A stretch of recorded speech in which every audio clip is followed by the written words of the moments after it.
Greetings, fellow adventurers. This is Vexus, and welcome to this Let's Play of Dreamfall Chapters. Well, it's finally come, ladies and gentlemen. Some of my long-term subscribers or regular viewers may remember that the very first Let's Play I ever did on this channel back in, I believe it was 2009, was The Longest Journey. And after that, it was quite a number of years after that game came out before Dreamfall was finally produced. Both of those backed by the company Funcom. Now, another few years later, our patience has paid off once again, although this time Dreamfall Chapters is a independently funded project by Ragnar Turnquist. And so a lot of the support for this game came from lots of individual backers and fans, including yours truly. And it is very nice to be able to finally get to Let's Play this. I held off for a while because I was waiting for the final cut to come out for the PC version. The final cut has numerous bug fixes, remastered music and sound, and for the most part a large update to the visuals. So if you played this game on PC already before, you may notice that it looks a little bit more spiffy and the character models have been tweaked a little bit. And I believe this is running on a brand new version of the Unity engine from what the original game was running on. So let's go ahead and bring up the menu here. There are going to be a number of extras, as you can see here. There's a character library, and I might go and look at that occasionally as we go through the Let's Play, because this is where every time a character is introduced in the story, they get a blurb in this library here. You can see there's concept art and credits, but the only other significant extra here are what's called deleted scenes. In chapters 1 and 3, basically for the final cut, they decided to redo them. And I believe these are the same changes that were done when the game was released to consoles. There was a couple different console versions of this game as well. And so probably I'm going to hold off on the deleted scenes until after we've gone through the whole Let's Play. And then I'll kind of do these as extras or little bonus materials.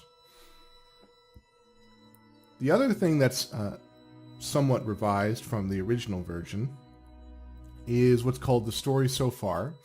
And it makes sense. They presented this similar to what we saw in Siberia. In Siberia 2, there's a quick recap of Siberia 1. Here we get a quick recap of Dreamfall, the previous game. However, this recap has been revised for the final cut version. So I'm going to go ahead and play that for you so you can see what it looks like.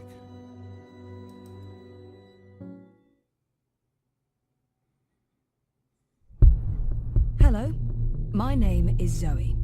I'm in a coma, and this is my story. A year ago, I was living with my dad in Casablanca. I dropped out of uni. I had no idea what to do with my life.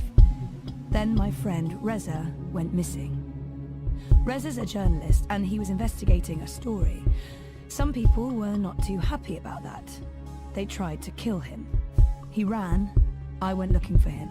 Yes, it was a stupid idea, but I had to do something. For him, for myself. I followed the breadcrumbs to Watticorp's headquarters in Japan. You probably know Watticorp for their robotic toys, but now they were making a brand new entertainment device, the Dream Machine. I'm sure you've heard of it. It gives users control over their dreams. At least, that's the sales pitch. The Dream Machine was actually designed to steal memories and control people. Reza was close to exposing the truth when he vanished. I'll give you one guess at who wanted him dead. With a ton of help from friends, I finished what Reza had started. I exposed the conspiracy and stopped the Dream Machine from being released. Well, sort of. Watercorp released it anyway, a few months later, but without the mind-controlling, features. And it's a success, of course. Oh, and another thing. Two things. Big things. After being forcibly connected to the beta version of the Dream Machine, long story, don't ask, I was, transported to another world. A parallel world where, magic is real. Yeah, I know, stay with me. That's where I found out that I'm a dreamer, which is like being a sort of mind wizard. Actual Jedi powers. Yay. I know, but this is all real. At least, I think it's real, and not just a dream. Speaking of dreams, remember the coma? So, my body is lying in a hospital in Casablanca, sure, but my mind is trapped in a different place. A place called the Story Time. If you walk away now, I don't blame you. It's a lot to take in, and I'm not quite done. See, the woman who injected me with the drugs and put me in this coma, her name's Helena Chang, and she's involved with the Dream Machine project. Also, she's my mother, who was supposed to be dead, according to my father, who lied to me. Confused? Welcome to my life. My name is KIAN ALVANE. I was once the Apostle. I am now a convicted traitor. Tomorrow morning, I die. 1 year ago, I left Azadir, my homeland, for Mercuria, capital of the Northlands. I'd been sent to this city to find and assassinate the leader of the insurgents opposing our benevolent military rule. But when I arrived in Mercuria, I saw that people here were not as happy about the occupation as we'd been led to believe. And I learned that magicals were not the cruel and soulless creatures we'd always heard about.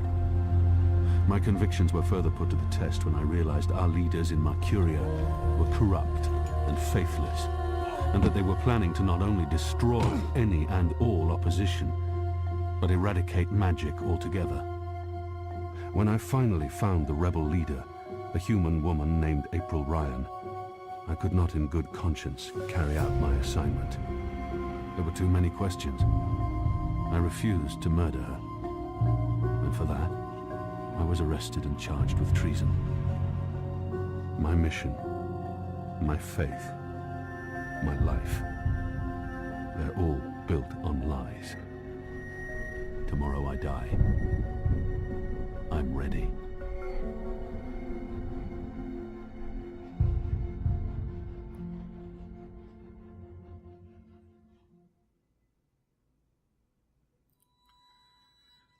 So for those of you who saw the original one, I think this one was a bit better. I like the new version because it's narrated by the characters themselves. The other one, I believe, had a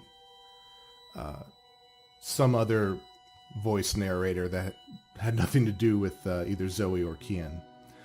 And I think it had a little bit more visual punch to it and was a bit better paced. So for that for me is an improvement. And as we go along, I'm going to try to comment on the things that I thought worked out well, and as well as the things I thought could have been better.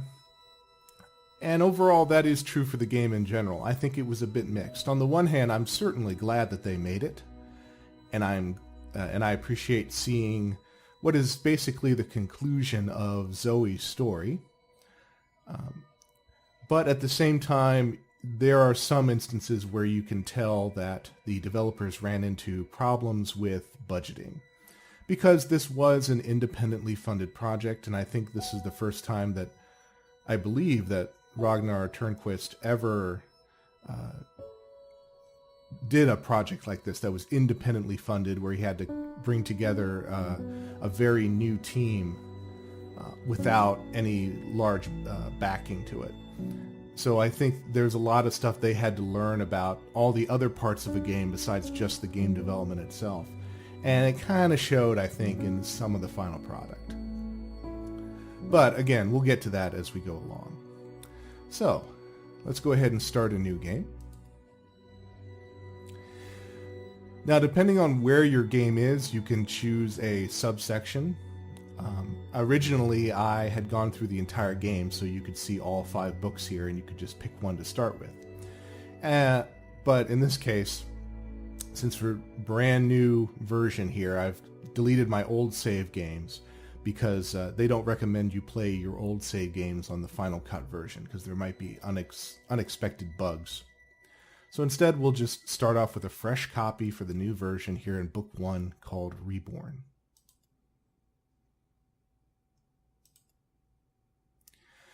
And you can also connect using Facebook or Steam if you want to report your choices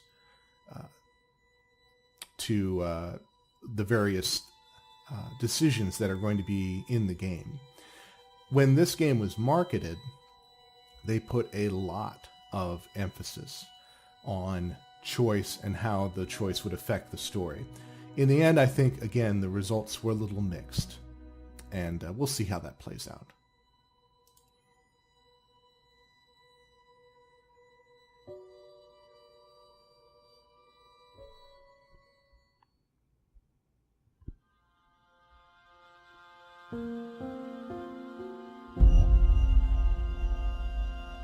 There are 2 worlds. Our world, the world of science, and Arcadia, the world of magic. Dreams connect these parallel worlds, but a dark force threatens the very fabric of dreams.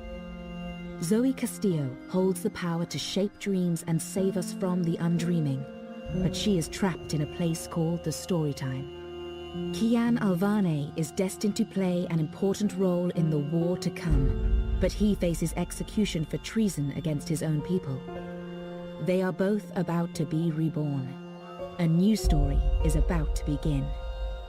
Their paths will intersect, and at the end of their journey, they will face the thief of dreams.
They say that every story has a beginning and an end.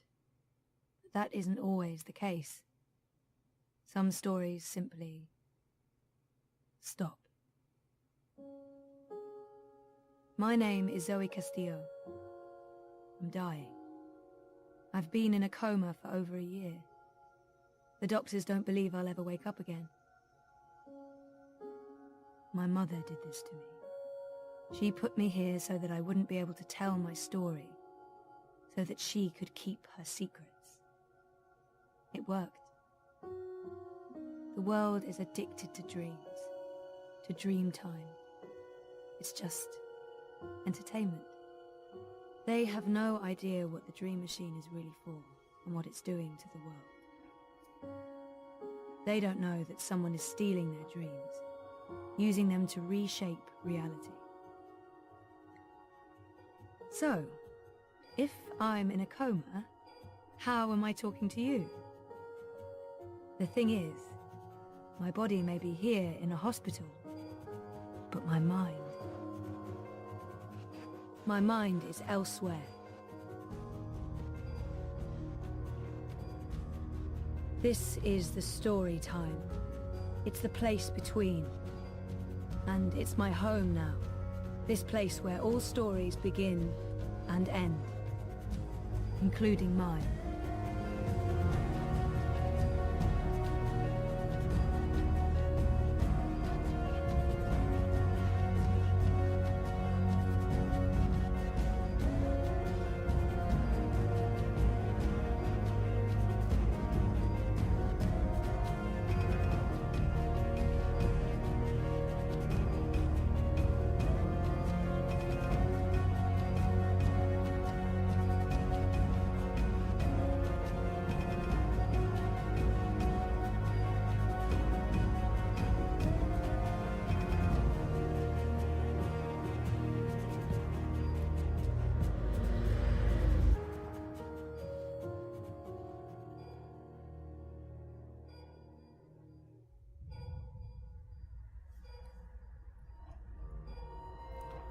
Alright, so here we are. They give a little bit of light tutorial here, although many of the controls are pretty standard for adventure games these days. In the previous game of Dreamfall, they had what was called the focus field, which was where you would stop and literally sweep a line across the environment, and it would let you know if there was anything to interact with. Here, the process is a bit more automatic. However, it does come with the fact that you need to sometimes be very careful of where you look, because you can see here the interaction will switch between very close by objects. And it can be kind of sensitive. So you have to be careful as you go around, or else you might miss something. Let's have a look at ourselves to start with, I guess. Sleeping Beauty. Coma as a fashion statement? No, oh, that's awful. But I honestly do look better on my deathbed. I don't know if that's how I actually look out there, or if it's just wishful thinking. Everything in here is made of dreams. It's odd. Like looking into a mirror and seeing a stranger. That's me. Beautiful stranger. That's me. Beautiful stranger. You can see finally it repeats there. So most of the things that you can interact with, especially examine, there's usually at least 2 or 3 things that Zoe will say. And sometimes when you click on an object multiple times, you can get some extra information about a thing, or even a hint as to how to use that object to further the story. The only downside, though, is that there's no indication visually that you're out of unique things to that Zoe is out of unique things to say about that object. So if you're not careful, oftentimes you just end up hearing repeats of stuff all the time. That's something that I wish they'd put in, is some kind of visual indicator on the cursor to tell you that there is nothing new that she hadn't already said about an object. I think that would be a lot more convenient. Though, to be fair, I don't think that's ever appeared in an adventure game. At least not that I can recall.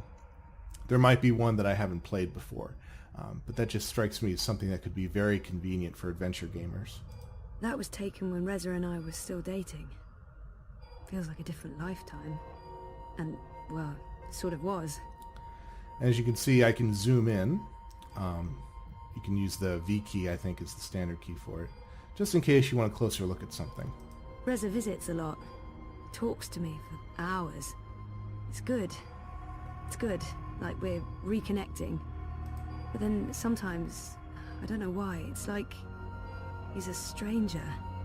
Like someone's wearing his skin.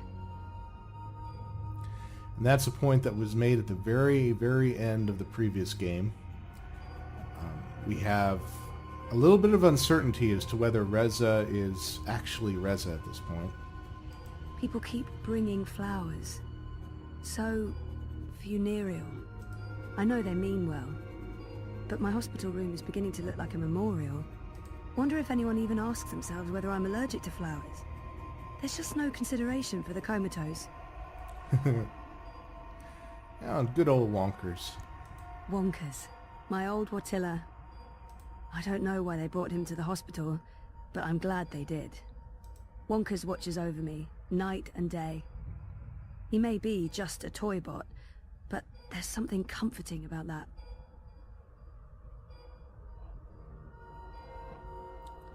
So we've got some medical chart here. I don't know if the chart is accurate or just a dream construct, but it doesn't look good. That line should be pointing up, not down. Take a skateboard to that line, you'd build up a lot of speed.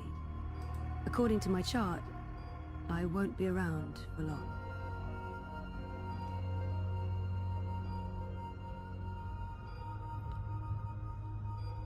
Looks like Zoe and her father there. Dad, Gabriel, stops by every day. Keeps apologizing. I wish he wouldn't. I'm not sure how I feel about my father right now. It's a mess. That machine is all that stands between me and 6 feet under. It feeds my comatose body a fun cocktail of life-saving narcotics. The latest and greatest in chemical life support. Without magical miracle machine, I'd be stiff and cold and probably all maggoty. Happy thoughts. The little engine that could. Keeps my brain ticking when the rest of me doesn't. You can see there, right next to the life support, there's a monitor. It says that Zoe's middle name is Maya, just in case you were curious, and codename Briar Rose. Something tells me that that should be significant, but I'm not sure why.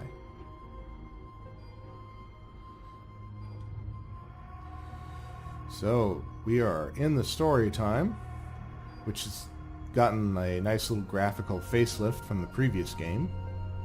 It was a bit more sparse in Dreamfall, I think.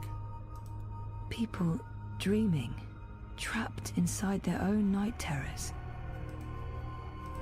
They've been using the dream machine too much, and now they can't get out. Yeah, Zoe did comment in the opening lines that people were becoming addicted to the dream machine. And she would know it because when people are dreaming, they're here. So I guess she could interact with them while they're dreaming.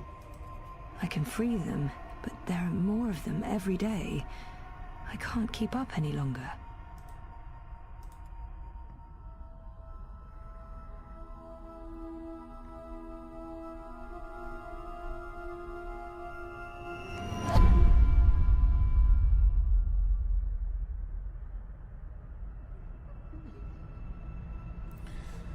Now, this part of the chapter has been definitely redone from the original version, because when I was doing a trial run for this new version and I came here, I said to myself, whoa, this is really different than what I remember. And I believe this was redone a lot because in the original version was one of this particular chapter, this first chapter, was some of the first work they ever did on the game. And so they were still learning a whole lot. Also, they discovered from feedback from some players that the opening part was a bit too confusing and a bit drawn out. So they responded by streamlining this a little bit more. And of course, some of the players of the original version said, well, we prefer the original version. You know, why'd you change it? And that's why they put in Chapter 1 is a, quote, deleted scene. So, again, at the end of the Let's Play, we might go through the original version of this to see what it started out as.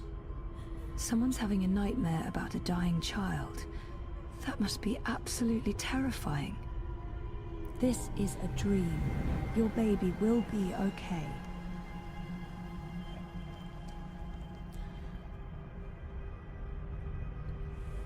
Uh-oh.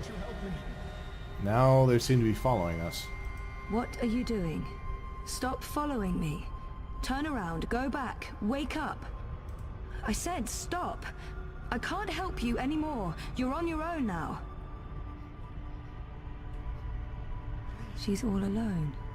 I know that feeling.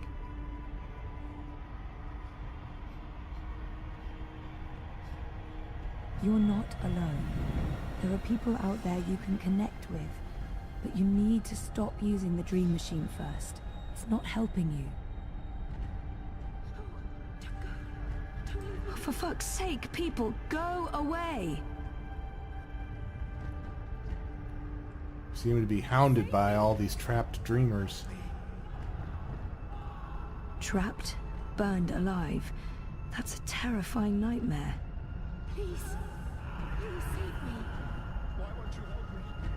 There's no fire and you're not dying. It's only a nightmare. You've been using the dreamer too much. It's messing with your head.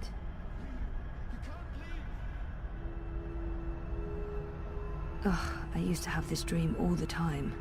Naked, exposed. It's worse than it sounds.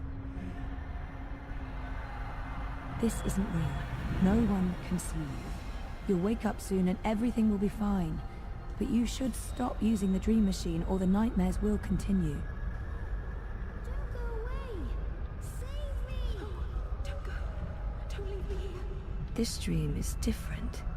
It's more persistent. And the dreamer, it's a child. Oh, great. I'll need to go in and untangle it. Please, help me. You have to help me.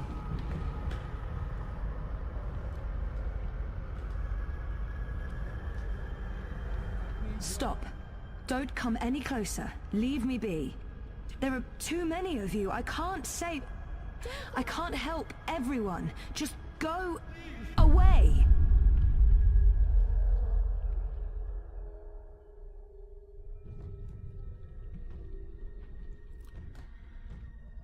So here we come back to what I actually do remember from the original version.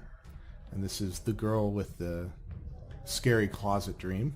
It's like we got Cthulhu trying to come out and say hi. And I can see exactly why she's having nightmares, because her bedroom has this picture in it. That looks terrifying. That's one disturbed wardrobe. I'm glad this is not my dream. I'd be absolutely terrified. It had to be tentacles. It couldn't be, I don't know, a dream about a wardrobe filled with bananas. Bananas. That's the best you could come up with, Zoe.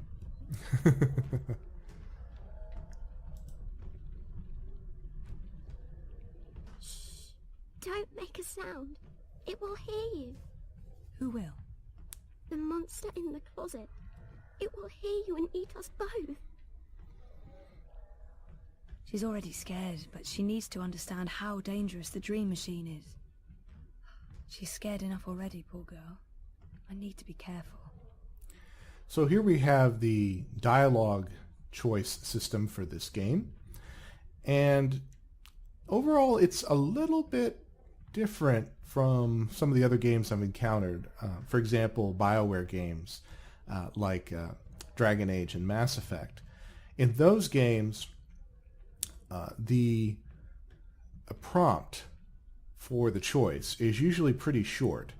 And then when you make the choice, there'll be a sentence, 2, maybe even 3 sentences worth of dialogue. In this system, there's usually a lot more on the choice screen, where, as you just saw, the character will reflect to themselves what they're thinking if they're going to use that option. But then when you actually make the choice, usually the line that's associated with it is fairly short. So it's kind of backwards from the previous kind of dialogue choice systems that I've encountered in various video games. Now here, I can kind of see Zoe going either way. On the one hand, she's a young child, and so you just naturally want to reassure them, especially since this is a dream and it's actually not real. At the same time, though, I could also see her trying to really impress upon her that she shouldn't be using the dreamer, because if she gets caught in one of these perpetual nightmares again, Zoe may not be around to help get her out of it. So I could see this swinging either way. But I guess in the end, Zoe might just, fall back on her impulse to just reassure her, because after all, she's just a little kid. I promise it won't hurt you. You swear? I swear. I won't let it. But you need to get back home. I can't find my way. The way back is through there, through the wardrobe. I can't go in there. It will eat me alive. Not if we destroy it first. Don't worry. And whatever's in there, it's no match for me, I promise. Are you like a superhero? Something like that. What do you think of my costume? It's really cool. Alright, and as was suggested by the girl thinking she's a superhero, since Zoe is a dreamer, in the story time, which is the realm of dreams, she actually does have significant supernatural abilities. And this is where we first get to see them. So we have the ability to read someone's mind, to see what they're thinking. We have the ability to produce or activate light sources. And we have, I'm assuming that's, to drive away the darkness of nightmares, that kind of thing. And we have the ability to alter time, which of course is something that is pretty common in dreams. So it's kind of clever that they have these as kind of Zoe's superpowers. Oh, she must be terrified. Poor girl. Whoever wired her to a dream machine should be locked away for a very long time. It depends on whether they knew or not how addictive it actually is. Because the Dream Machine has only been out for, I guess, a year now? Because Zoe said it's been about a year. Alright, so I believe for this one, we'll first use our mind powers and see if the girl knows about any way that might help dispel the monster there. She had a light. Oh, she dropped it. It rolled away. She doesn't know where it is. She won't go looking for the light herself. She's afraid of the slithering things in the dark. Hey, who can blame her? And you can see whenever she uses her powers, the tattoos on her body, on the two forearms and on her forehead, will glow. And they actually have these exact same symbols. These are the ones on her arms, and this is the one on her head. So that's kind of cool. Nice little visual cues there.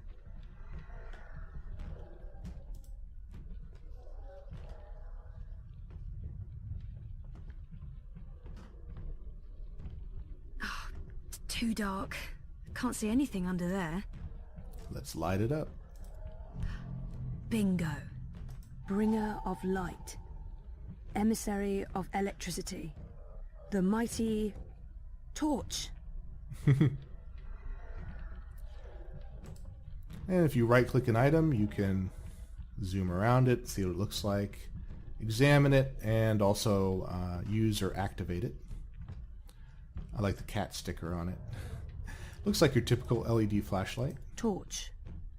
Flashlight. Beacon. I'm quickly running out of ideas. It's a torch. It projects a light beam. It's used to penetrate darkness, like a broadsword of light. Fighting. Darkness dragons. Oh, I give up. Yeah, only so poetic you can wax about a flashlight, I guess. Alright, so now we have It's light. hiding. Stupid, smart tentacle thingy. It's too quick. It hides before I can destroy it. Yeah, so the light would It's too affect quick. it, It hides before I can destroy it. but it keeps zipping out of the way. So now we can use our third power, which is to slow time. Hey, yeah, it's working. Cool.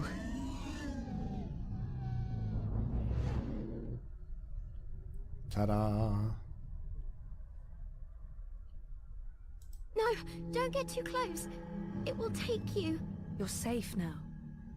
Thank you. But I don't know how to get back home. I don't know where my mummy is. She's on the other side of the wardrobe, waiting for you. It's scary. Come on.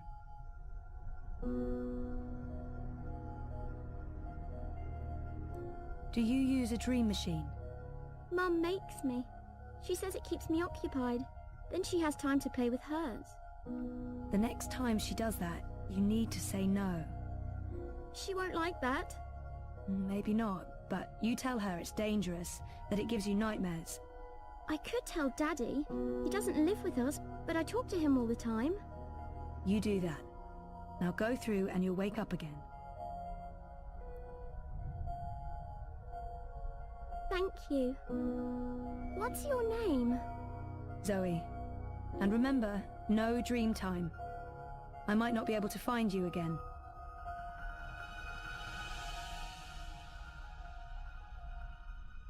This has to stop.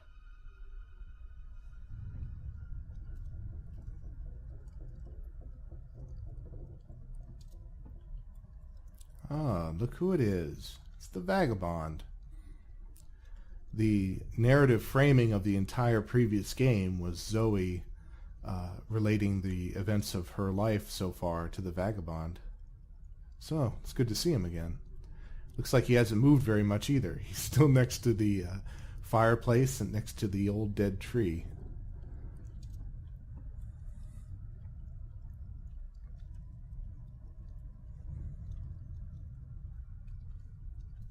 The Vagabond.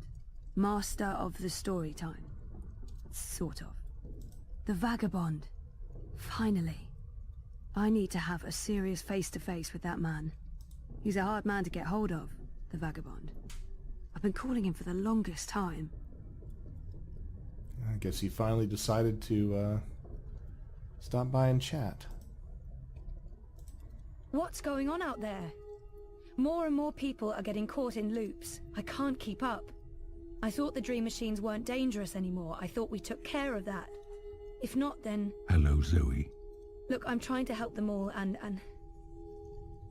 There are too many. And they're nightmares. They're getting worse. You have to go home. There's no home to go back to, and I don't want to be the person I used to be. I have a purpose here. If I do wake up, I'll be lost. For better or worse, this is my home now. The person I used to be is gone forever. What's there to go back to? Whatever awaits you on the other side is for you alone to discover. Your single thread runs through the fabric of the universe, weaving events together. But where it ends, I do not know. I have nothing out there, and... I have no one. Besides, I'm needed here. What will happen if I just abandon them? Their night terrors are symptoms of a larger disease. As long as the disease itself is alive and spreading, those people will keep coming back. I'm not ready to wake up, to face myself again. There are no second chances. Every choice leads to the same outcome, and my actions have no real consequences, so... There's nothing I can do. The dream is being tainted. The world is getting sicker. They all need you. Isn't it enough that I'm making a difference here in story time? This is where I belong. I'm in control here. Out there, I have no power.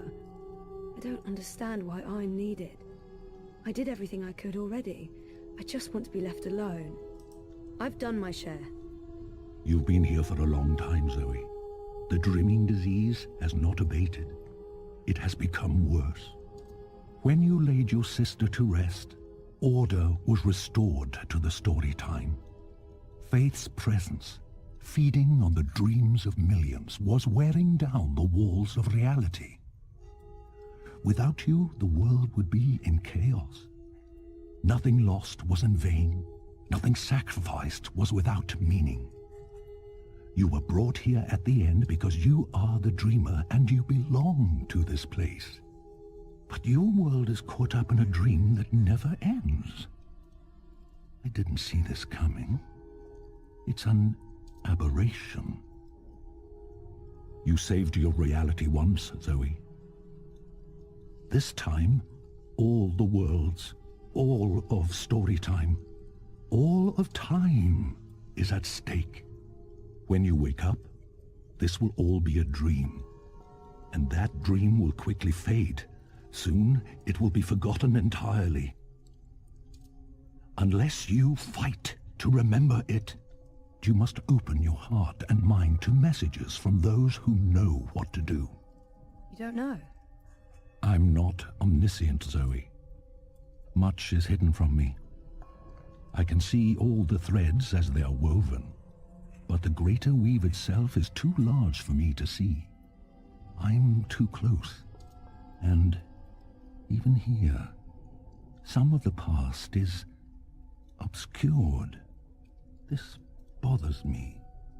I believe someone may have clouded my memory by design. An enemy, a shadow with tendrils into Storytime and elsewhere. If you stay here much longer, you may never be able to leave. And then everyone's story ends. All the people who love you, all the people you love, and everyone else, past, present, and future, torn out of the story like pages from a book. Why me? Because you are the dreamer. You must find your way back to your sleeping body. You must wake up and remember, and then you must save the world. Because that worked so well the first time around. You changed everything. That story had a beginning and an end.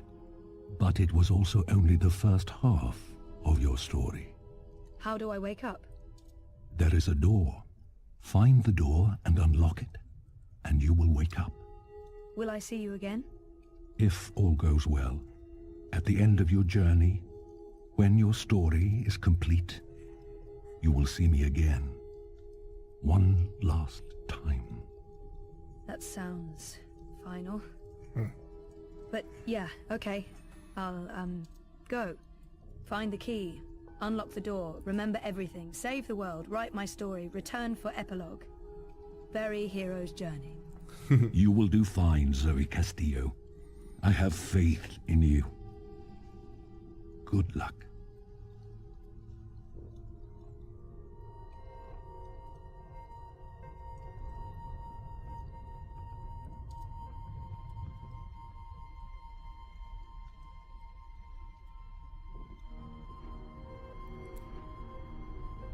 And we're back here.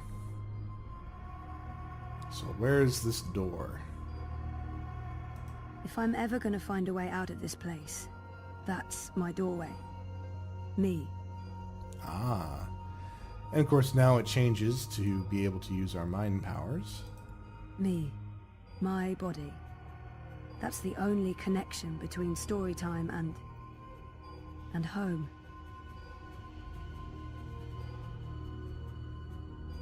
That machine is all that stands between me and 6 feet under.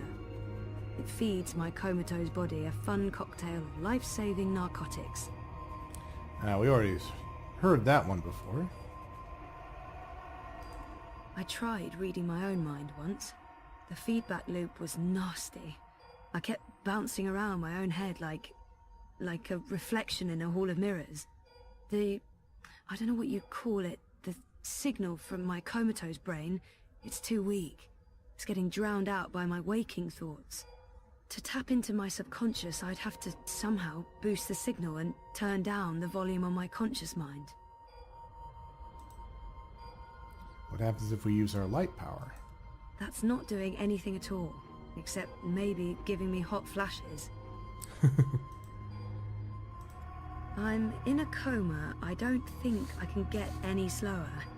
The next step down is stop, and stop is, no, bad. I agree. Now the icon has changed here. The latest and greatest in chemical life support. But this is probably a terrible idea, but if I can adjust the mixture of drugs going into my veins, I might be able to give my brain a chemical jolt, boost the subconscious signal. Don't know if it'll work or just kill me, but beggars, choosers. Thing is, I can't push any buttons from in here. That machine is out there, in the physical world. I don't think my dreaming powers extend that far unless I can somehow affect the state of things that are mirrored in here. So this one is a little tricky if you're not careful, again, because it's so close to the life support system. But you need to use one of your powers on the vital scans here. That thing doesn't have any conscious thoughts. That makes sense. No light source there. So I guess we'll use time. So, if I slow these readings down, the system should compensate by adjusting the drug dosage, jolting my system, hopefully waking me up, possibly killing me. Well, fingers properly crossed. Oh, bollocks, the machine's going nuts. Oh, I feel really weird. The machine's gone haywire. It's pumping a crazy amount of drugs into my body. I just wanted a little pick-me-upper, not an actual OD. So, okay.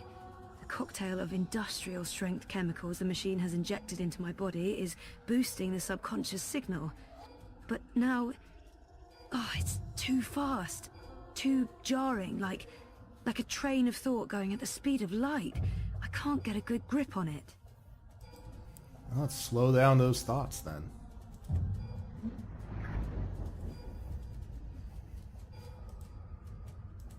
I need to be in that body. And I need to stop sounding like a pervert.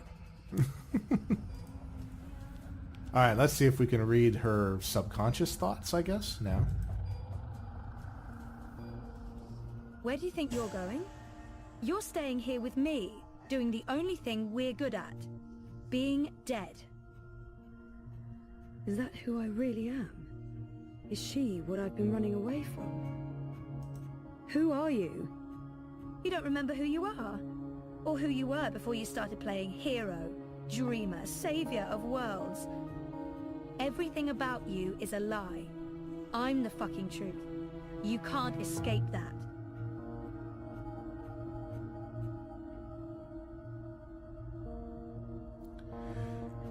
So that's Zoe in her original outfit from the previous game. It's kind of nice to see an updated version of that outfit there. Also, you can tell that the voice actress for Zoe was playing her previous self in a slightly higher register. I think that is because the previous voice actress for Zoe had a little bit of a higher voice. There are some returning voice actors for this game. Not a lot of them, but there are a few. There are also some very familiar voices that might pop up every now and then because they've done other voice work, such as in BioWare games before. So I'll try to point out some of the more familiar returning voices as they pop up. But Zoe's voice, the Vagabond's voice, KIAN's voice, they are all new faces, new voices for them. It took me a little while to get used to them, but they've kind of grown on me. No, you're not leaving, and you're not leaving me behind. made up my mind. I'm not letting her stand in my way. She's right. Can't leave. I have nothing to return to. No life worth living. After getting this far home, I think Zoe might be a little bit more resolved. I'm not letting her stand in my way. Just get the fuck away from me. See? This is why you're stuck. You can't even look at yourself in the mirror because you're ashamed of what you'll see. You're ashamed of me.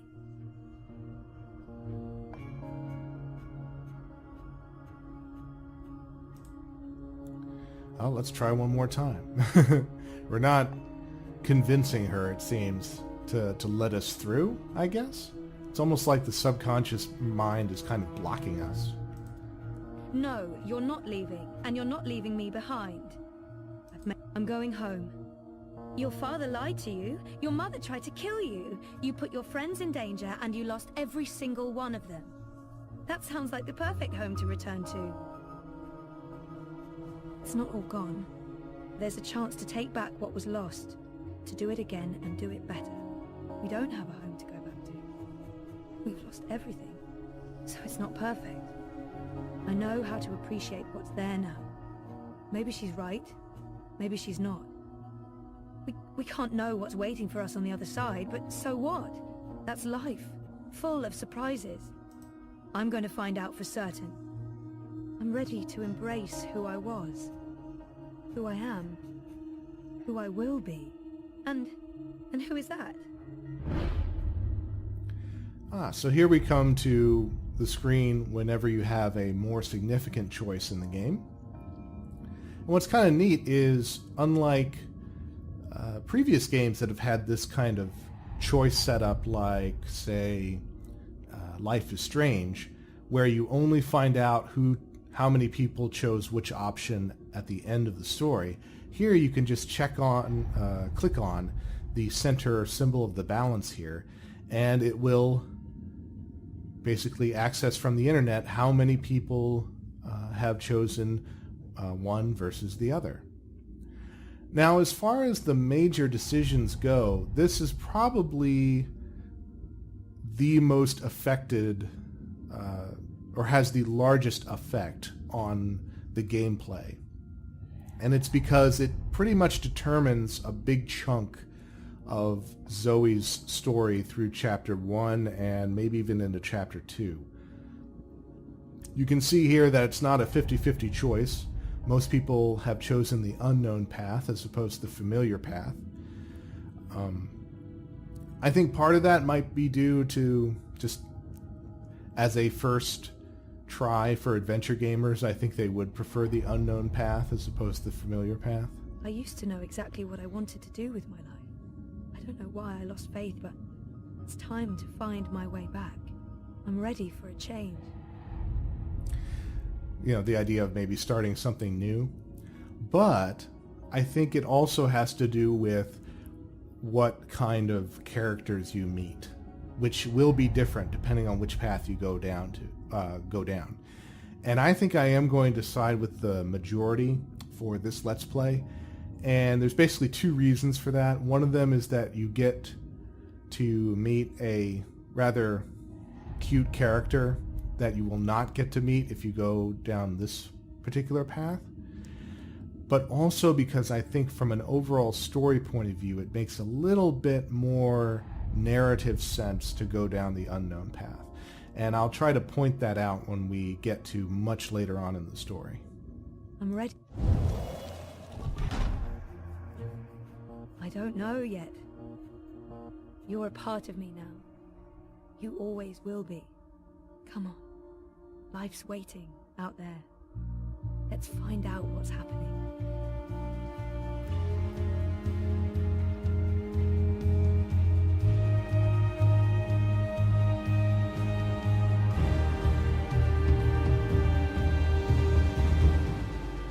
My name is Zoe Castillo, and I'm alive.